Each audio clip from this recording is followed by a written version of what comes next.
Assalamualaikum warahmatullahi wabarakatuh. Di sini saya akan menjelaskan tentang electrochemical impedance spectroscopy atau yang disebut dengan EIS. Oke, terlebih dahulu perkenalkan saya Fatimah Tuzaro, NRP 012119400029. Oke, lanjut kita ke pengertian terlebih dahulu. EIS sendiri merupakan teknik elektrokimia untuk mengukur impedansi suatu sistem dengan bergantung pada frekuensi potensial AC, atau biasa disebut dengan suatu metode untuk menganalisis respon suatu elektroda terkorosi terhadap sinyal potensial AC pada amplitude rendah atau sekitar 10 MV dari rentan frekuensi yang sangat lebar. Kemudian EIS sendiri digunakan untuk menentukan parameter kinetika elektrokimia yang berkaitan dengan unsur-unsur listrik seperti tahanan atau yang disebut dengan R, kapasitansi dilambangkan dengan C, dan induktansi. Kemudian impedansi.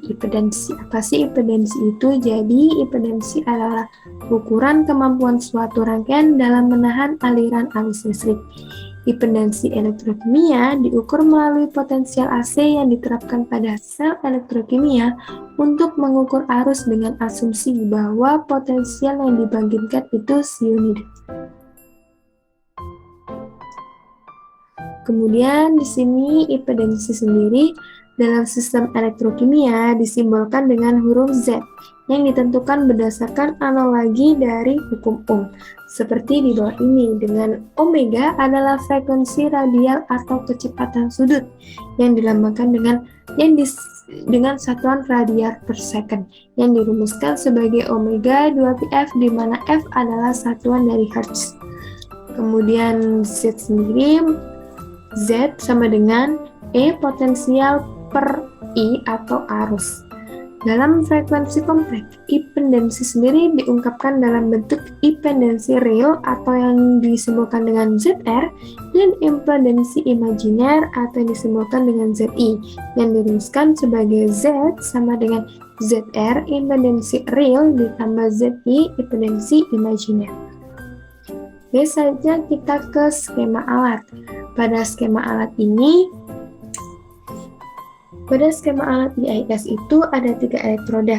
Yang pertama yaitu ada elektroda WE atau elektroda kerja pada warna ungu ini, kemudian RE atau referen elektroda pada warna merah yang biasanya menggunakan AgCl, kemudian ada CE yang merupakan kantor elektroda biasanya menggunakan PT. Kemudian ini ada plat CU yang warna kuning atau yang lebih jelasnya seperti ini. Kemudian ada undertest, ada barrier undertest, kemudian ada glass ring. Glass ring sendiri biasanya wadah sampel harus berupa dari bahan isolasi seperti kaca atau plastik yang tidak akan mengganggu transfer elektron selama proses pengujian. Setelah ketiga elektroda ini dimasukkan ke dalam larutan, maka akan dideteksi oleh potensiometer atau EIS detektor. Kemudian diperoleh hasil pengamatan sebagai berikut yang diintegrasikan dalam sebuah komputer. Oke, selanjutnya ke prinsip kerja. Pada prinsipnya, untuk menentukan EIS sendiri digunakan untuk parameter kinetika elektrokimia yang berkaitan dengan unsur-unsur listrik seperti RS, RCT, dan CDL, di mana RS adalah tahanan larutan, RCT adalah tahanan transfer muatan, dan CDL adalah kapasitasi lapisan rangkap listrik. Kemudian besaran pada pengukuran EIS. Besaran yang diperoleh pada pengukuran EIS adalah RS, RCT, dan CDL. Besaran RS adalah tahanan larutan yang bergantung pada konsentrasi ion, jenis ion, temperatur, dan geometri area pengantar arus.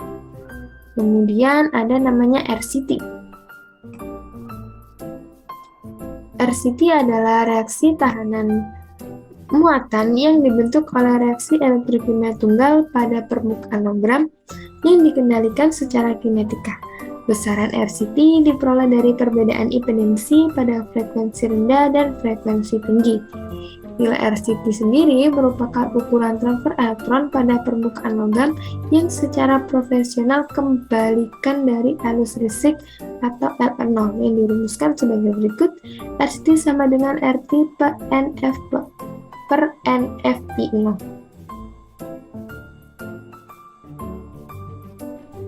Kemudian ada CDL. CDL merupakan besaran lainnya adalah kapasitasi lapisan rangkap listrik. CDL yang diungkapkan melalui rumus persamaan CDL sama dengan 1/2 pi F maksimum RCT.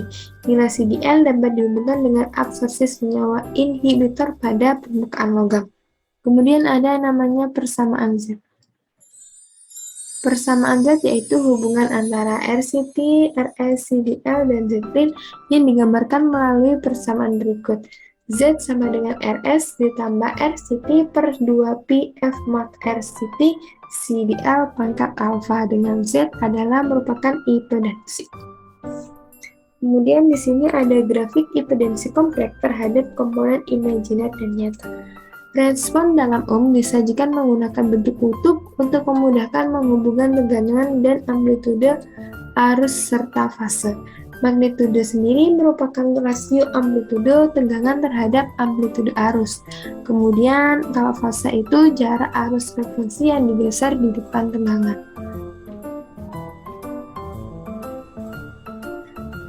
Kemudian selanjutnya yaitu ada grafik yang diperoleh pada EIS. Yang pertama yaitu Nyquist plot. Perilaku impedansi suatu elektroda dapat dilakukan dalam Nyquist plot yang menyatakan gelombang impedansi imajiner sebagai fungsi impedansi real dan omega 0 dari omega 0 hingga omega tak hingga. Oke, pada omega tak hingga nilai ZR sama dengan RS atau tahanan larutan, dan pada omega 0 nilai ZR sama dengan RS per NCT, dengan NCT adalah tahanan transfer muatan.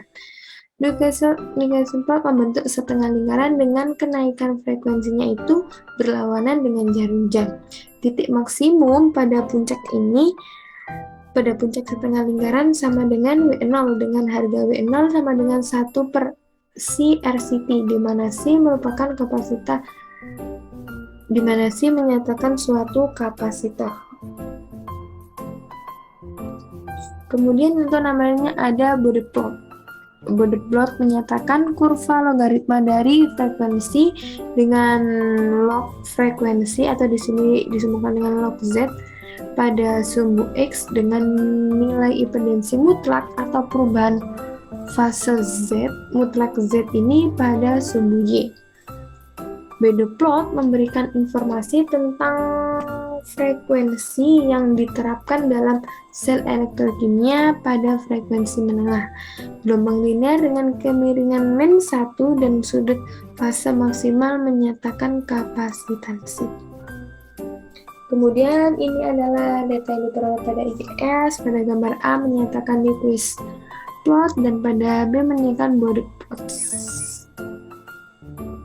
Kemudian ini adalah aplikasi-aplikasi pada penggunaan IS. Yang pertama yaitu pada perhitungan korosi, ada redeterminan, inhibitor and coating, passive layer investigation. Kemudian pada coating evaluation itu adalah dielectric measurement, corrosion protection. Kemudian pada batteries itu ada state of charge, material selection, dan electrode design. Kemudian pada electrodecomposition itu ada bed formulation, surface pretreatment, deposition mechanism, deposit characterization. Kemudian elektroorganik synthesis itu ada absorption dan desorption. Kemudian ada reaction mechanism. Kemudian semikonduktor itu ada photovoltaic work, dan yang terakhir itu adalah depon discontribution. Kemudian contoh aplikasinya ini saya peroleh dari jurnal dengan judul Efek Penggunaan Cairan Ionik sebagai Aditif Terhadap Konduktivitas Ionik Elektrolit Baterai Ion Lithium, yang disusun oleh Septiana Kartika dan lain-lain. Oke, jadi pada pengaplikasiannya ini, pada grafik ini merupakan proses sintesis sel pada elektrolit yang berbeda. Yang pada warna merah itu menggunakan LiTFSI atau ICD banding DEC dengan perbandingan 1:1. Kemudian yang pada warna biru itu DEC 1:1 dengan BIIMTFSI 95:5%.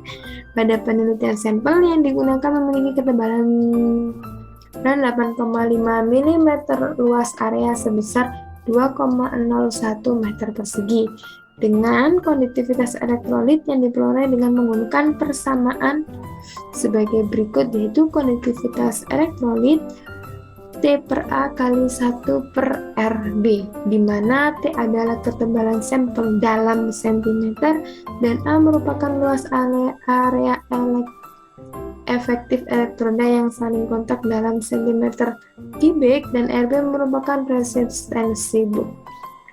Oke, jadi konduktivitas elektrolit sebagai rumus di atas, T-nya itu menjadikan dalam sentimeter menjadi 8,5 kali 10 pangkat min 3 dan A-nya menjadi 2,01 kali 10 pangkat min 4 cm kubik dikali 1 per 1,557 ohm, di mana konduktivitasnya diperoleh 2,7153 kali 10 pangkat min 7 ohm min 1 cm min 1, atau dengan kata lain menjadi 2,71154 ms per centimeter. Oke, ini pada jurnal, ini data-data yang diperoleh, ini R1-nya tadi yang kita coba menggunakan rumus itu 1,557 ohm, dan kemudian ini pada perhitungan 1,351. Kemudian sesuai dengan kita ini dapat diketahui masing-masing pada suhu ruang yaitu 2,7 ms per cm dan 3,1 ms cm. Yang diperoleh kesimpulan bahwa elektrolit LiFS dengan tambahan cairan ionik BMIMTFSI memiliki konduktivitas ionik yang lebih tinggi dibandingkan dengan elektrolit LiTFSI tanpa cairan ionik. Dengan memperhatikan kriteria elektrolit pada penelitian memiliki nilai yang tinggi. Dengan demikian, kriteria elektrolit yang dapat digunakan untuk aplikasi baterai ion litium adalah memiliki konduktivitas di atas 10 pangkat min 1 mscm. Maka konduktivitas elektrolit dalam penelitian ini memenuhi kriteria yang diharapkan untuk aplikasi baterai ion litium. Jadi dapat dikatakan bahwa IES ini dapat digunakan sebagai penentu untuk menentukan konduktivitas ionik dalam sebuah baterai. Sekian presentasi dari saya, mohon maaf apabila ada kekurangan. Dan wassalamualaikum warahmatullahi wabarakatuh.